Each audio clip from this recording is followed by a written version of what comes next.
If you want to share a file, you need to look for this share button here when you hover over it. Now, you can get to this by either looking for this hoverable share button, ticking it, and you get the share button at the top.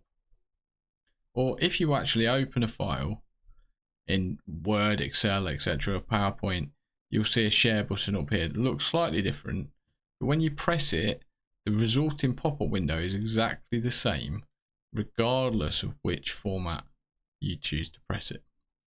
So when you've got this share window up, the simplest way to share is by using a link. So this copy link at the bottom.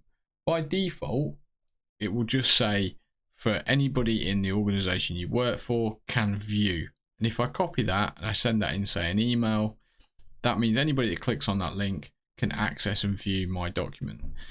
If I change this bit here, where it's got the pencil with a line through to can edit, you'll see at the bottom it's changed look. So then anybody that clicks on this link can edit.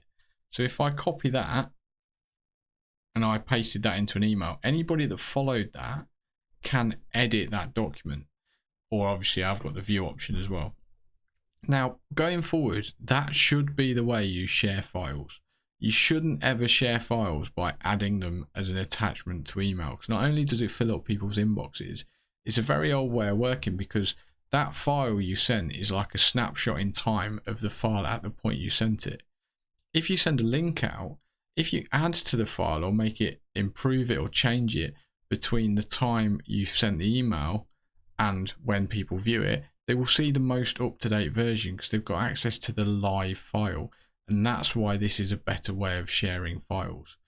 Now, there's one thing to be careful of, is I have shared it here, and I've technically, this link is accessible only to the people that I send the link to, because they're the only people that know what the link is.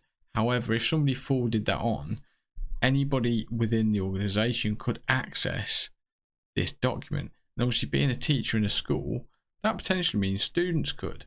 Now, don't get worried, they've got to have the link to be able to do it, and the chances of somebody forwarding the link to a student is incredibly small. But from a protection point of view, there is potentially a better way to do this. So I'm going to do another video to show you how to share with specific people.